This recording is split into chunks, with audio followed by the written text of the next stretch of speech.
Hello everyone, welcome to Python and AI Engineering for .NET Developer series. In lesson 8 today we'll learn about the functional Python, two very key concepts called lambdas and decorator. So lambdas and decorator both are highly frequently used in any AI workload that you'll do, and these are very useful feature, and some of them we have already used before, like decorator. We have used this property decorator, data class decorator, and we'll talk about the lambdas, what are the use of the lambda. So let's get into bit more details on both the concept, then we go to Visual Studio and try out certain examples. Okay, so what are we going to learn today? Right, today we learn about three different concepts. The first one is the lambda. So what are the lambda? Are anonymous single expression functions, which is something similar in our .NET. We have the link queue queries or the lambda expression, or we have the function delegates, we have the functions actions, which are similar in concept. When you will use those in lambdas or the decorator or the higher order function, which is similar concept exists. So once you go through the code, I'll try to draw the analogy between them so it will be easier to understand. So yeah, first concept is the lambda, which is a quick expression. So we don't have to define a full method, we can just define a quick expression and use it. Then we have the second one is the higher order function. In higher order function, Python treat function is like a first class object, right? We can assign function to a variable, we can store them, we can pass as a function parameter, we can return them from a function, let's say store them into a list, into a variable, something similar how we are using the function type in C#. Third one is a decorator. So decorator is like attribute in C#, which actually can change the behavior of certain function or the classes, and it's nothing but a specific function that accept input as a one function and return as another function. So that is called a decorator. So we'll go through them in detail. To start with, so first thing is the lambda. Okay, so what is lambda, right? So lambda, when we'll use lambda where we want to write a very small expressions, right? So for example, here I define a lambda using the keyword lambda, and then we define the first parameter is the input and colon and the expression that I want to execute. For example, this lambda will just return the length of the specific string after splitting it. So it will just say count how many words are there in the specific string. Okay, so now we have second one is sorted is one method in the Python which accept a list variable, then it can accept one lambda which can actually talk about how do we want to sort it, and then the other parameter keyword argument, then it can return a sorted response. Similarly, we can use it in a filter. Again, filter also you can pass the lambda condition, how do you want to filter, and the list of values, then it can return the filtered response. Now it is also very similar to the C# when we use our link expressions. We can pass, let's say almost in the similar way the filters. If I want to sort something or write a small method, we can use it. So just one thing to remember, this lambda are similar to a function, but it's a only single expression. Unlike C#, let's say lambdas or link queue queries where we can have multiple expressions nested, but Python lambda just support a single expression only. Okay, so next thing is higher order function.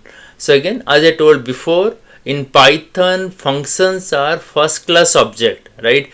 That means functions can be used as a values. We can assign a variable to a function, we can store the function as an list, as an object within a list, we can pass function as an argument, we can return the function from another function. Similarly, a single processing function accept different transformation. So one pipeline handle many jobs. So what is the use of those things? That means, for example, I have a method called apply all that accept one function called transform, and then it execute the transform. So that I can call it differently. I can have one transformation called add word count, another transformation called normalize score. So based on different transformation method that I can pass to this particular function, so it can do the respective behavior, so without having any changes to this particular function. Okay, so now let's jump back to Visual Studio. We see some examples how we can use let's say lambdas, how can you use this higher order function before we go to the next topic on the decorator. So today I have already created some Jupyter notebook as part of day 8. So again, as discussed in the previous classes, to use a Jupyter notebook, you need to install the Jupyter plugin in your VS Code, then create a file IPYNB, then it will have the Jupyter notebook file where you can write the syntax, write the any markdown comments, and execute block by block. Okay, so let's start with the first example. Okay, so here I have defined one small lambda which actually take a text as a input, then actually split the text based on a space parameter, let's say value, and count how many words are there in a respective text. For example, let's say if I run and I'll try to enter a value, let's say hello world. Okay, so then it will respond the word count is equal to 2. Okay, so you see this is a very small expression, and I just want to use this expression as a method and pass the respective value to get the answer. Now let's go one level down and let's create some few responses, right? And let's say we use this sorted method which is available for any list value, and the second parameter is accept a method. But since lambda is also a method, so I can directly pass a lambda here, or I can pass any method as defined in previously, right? For example, here I've defined one lambda as a storage as a count words. I can pass those lambda as a value, or I can define an inline lambda expression here. So it all works in the same way. Right? So if I run this particular code, we see there are 3 different items. So first one will actually split the word and then sort based on that parameter. Count words does exactly same thing, so the response of both would be same. And the third one, I use the reverse parameter as true, so it will just do it in a descending order. Okay, so okay, now let's move to the next example. So here we define bit more complex. Is here we are just passing a value to the respective lambda and try to get some data out, transformation of the data. Now let's how can we use let's say the lambdas for a filter.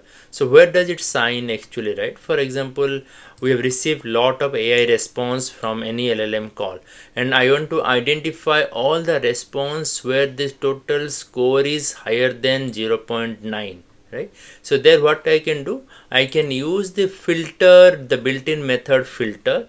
I can pass the lambda. How can I, let's say a lambda which actually return takes one data or object as a input, which is a this particular object. Okay, then it will actually verify if the score is greater than 9, so it return a boolean true or false. So based on that particular boolean value, so it actually take the individual object, and whichever satisfy this particular condition, it will return a filter object. Now this filter object is wrapped into a list to convert to a final list. Similarly, let's say I want to identify all the responses where the total token use is more than 6. That means considering both the input token and output token, it is more than 6. So I use the something similar. I use the filter method, then use a lambda, and I use the sum of the input output token which are greater than 6, then I'll print it. So if let's say run this particular example, so here we see how can we get the filtered response in case of second one where the total score is greater than 0.9, or the third one where the total value of the total token is greater than 6. Okay, so now the next example will discuss about the higher order function, right? So again, higher order function, as discussed before, we can pass function as a parameter to any other method, or return the function as a parameter as a return value, or I can assign the function to any variable. So okay, so here whatever I've done, right, I have created similarly AI responses. I created one method called filter response which accept one function as a parameter. Okay, so to define function as a parameter in the typing, we have to define it's a callable type, and what is the input and the output. So that means here I can accept any function where input is a dictionary or a object and the output is a boolean, right? So then I apply the same transformation using the list comprehension on this particular responses and get the response out wherever the filter criteria matches. Again, so we have discussed again regarding the list comprehension in our second lesson. So if you want to recall, please go back to the second lesson and read through various types of comprehension like list comprehension, or we have the tuple comprehension, or the dictionary comprehensions. Okay, so now how do we invoke this particular method, right? So now since it will is a function, so I can pass a lambda or I can pass any other function. So let's say I want to filter this list wherever the score is greater than 9, 0.9. So I can just pass AI response where the score is greater than 9. It can apply that particular filter as part of the list comprehension and get the response out. Similarly, if I want to, let's say I created another method which actually not a lambda but a specific method which actually take a object or dictionary, then take how many minimum token count, and then based on that it returns if the if the total token is greater than or equal to minimum token.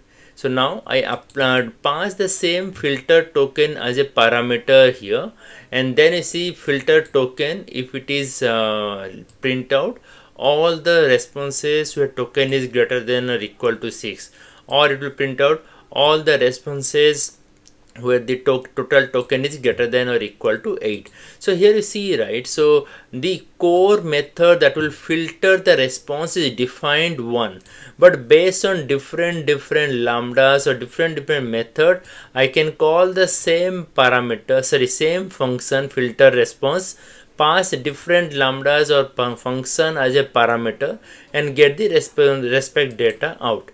So now if I execute this one, first one it will just say, let's say wherever the score is greater than 9, it will filter their response.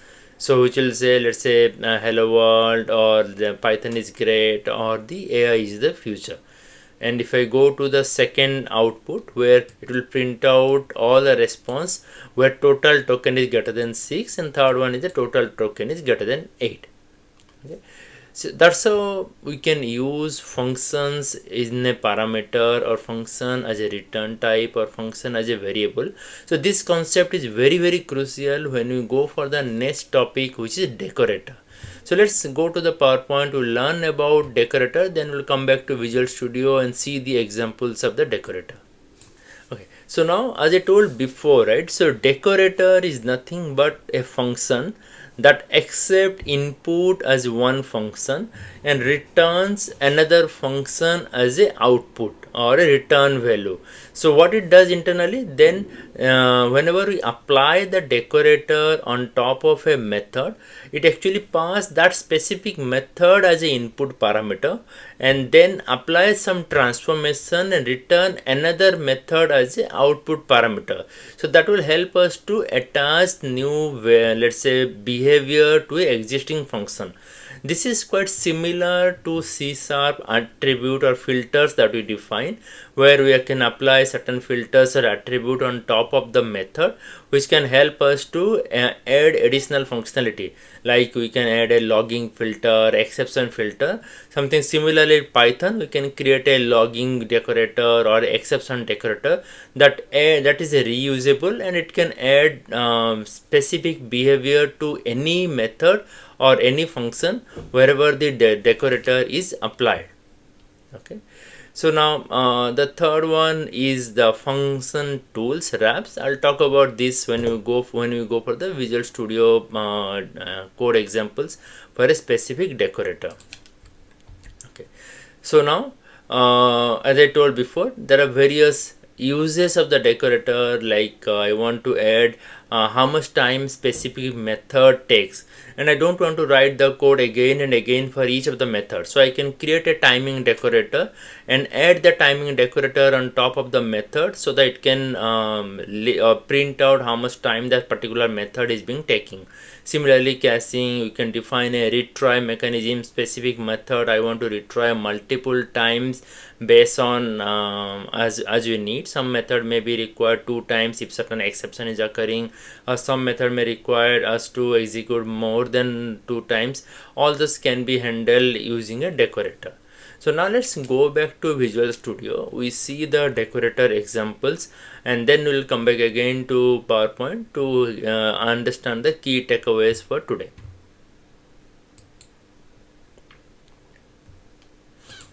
Okay, so now let's open the decorator Jupyter notebook.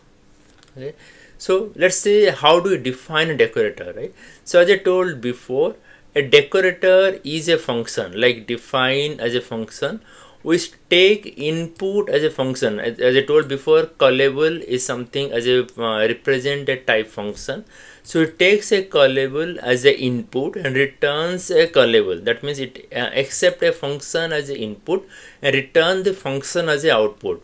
And then how do it will return function as a output, right? So what I've done, I've created log time as a decorator. Within the decorator, I create a inner function called, let's say, wrapper, right?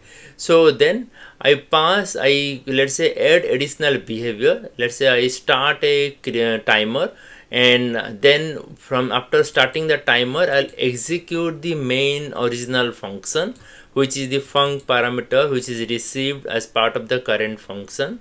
Then I'll print the end time, and then I'll just print the time, how much time this particular function took to execute.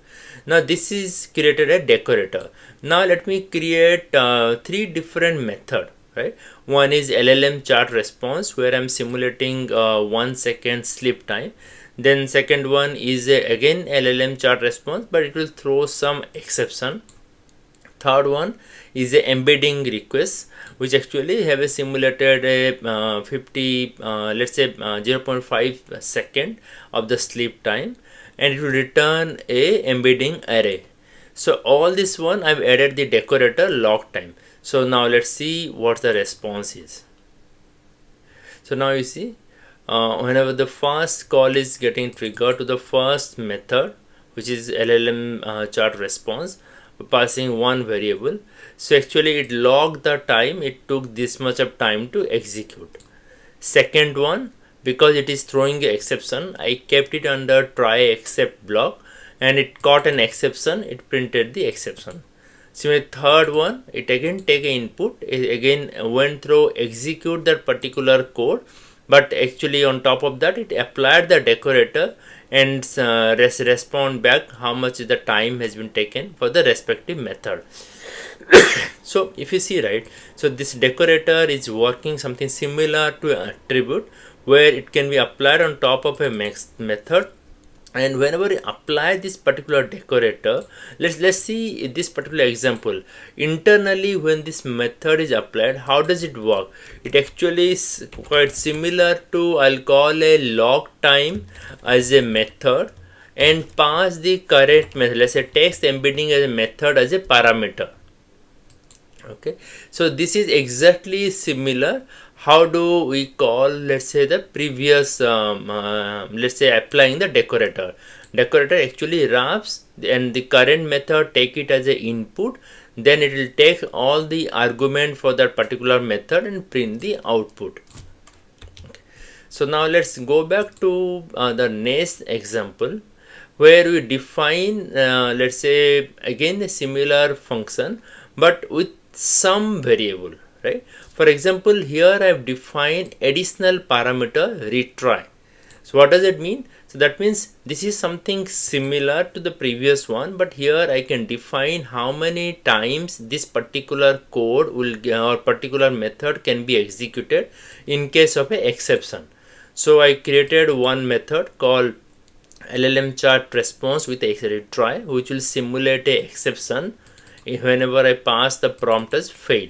Okay, so now let's try to pass the prompt as fail and see the response. Okay, when I pass the prompt as fail, you see, since this particular method has a decorator retry and the retry decorator has a default retry count as 3, so it actually retried 3 times. Then when it's go to, let's say, then after retrying 3 times, still since there is a error, so it raises the exception within this particular decorator, and the exception is being bubbled up. Now when I go to, let's say, second method, I pass a standard value which is not failed, so it will just execute and get the response out. So let's comment the first method, let's run it and see. So for the second method, LLM chart response is retry, and the method will just get the the particular method got executed without any exception. But the third thing want to see, right? I want to print the name of the specific method. For example, this method is LLM chart response with retry, right? I want to print the name of the method, but when I want to print the name of the method, what it does, it actually print the value as inner function, because this method has a decorator retry, and retry decorator define or return a function called inner function. So when you print the name of the method, it actually print the decorator internal method. Again, this is not a expected value, right? So whenever we want to apply the decorator, we want to retain the source method's metadata. So that's where we have called funct tool.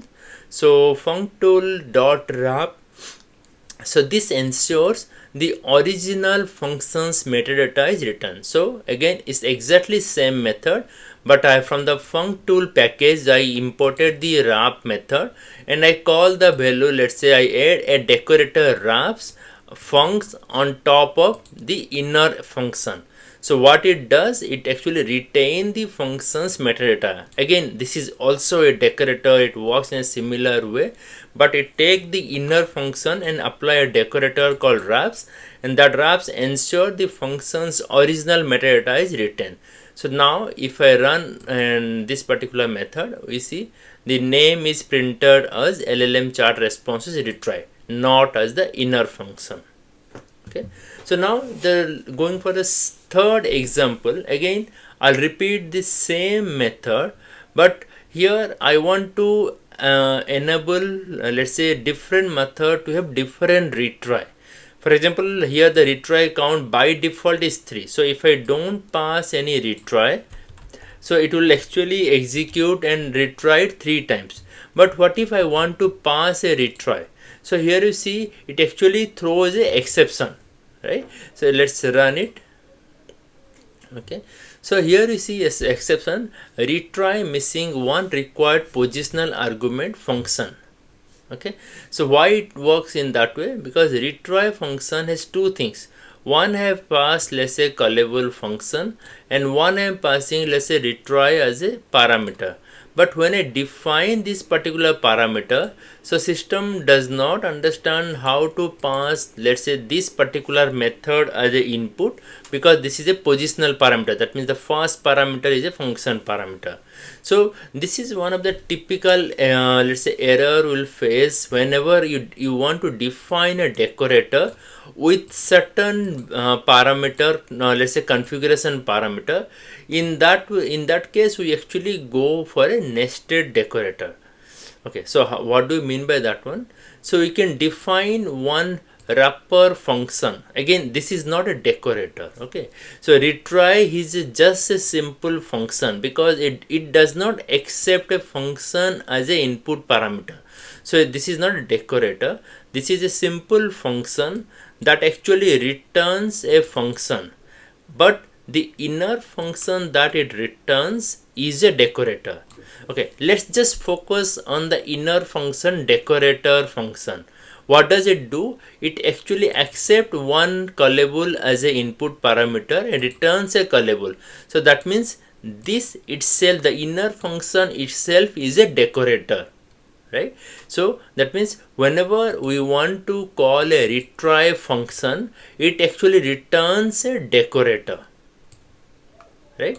So now whenever let's say I want to use retry, now retry equal to true, it actually call this particular retry method, pass the parameter retry equal to true, and since in return it returns a decorator, so it act like a decorator. That means retry itself is a function, but it has a nested decorator and it returns the nested decorator, so it can be used as a decorator. So now it can accept the parameter which is a configuration, then to its inner function it actually pass the actual function as a parameter, and it can apply the same behavior. So now if I run it, if you see, it now run it only 2 times because we have defined the retry equal to 2. It run 2 times, then it failed, right? Okay, so that's how we can define various decorator and various, let's say these are the higher order functions extension. How can you define the decorator? So I'll suggest you spend some time, try out various example of type creating various decorator. Now have a understanding what is actually the nested decorator whenever I want to pass a configuration parameter. What is the use of wraps function decorator within the functool package, and how does it retains the original functions metadata? Okay, so yeah, so now let's go back to the PowerPoint to see what are the key takeaways for today's lesson. So again, before we go for the takeaway, so decorator can be stacked. That means I can apply multiple decorator on top of one method. Now let's see, in this particular method we have a time decorator, retry decorator, validate from decorator.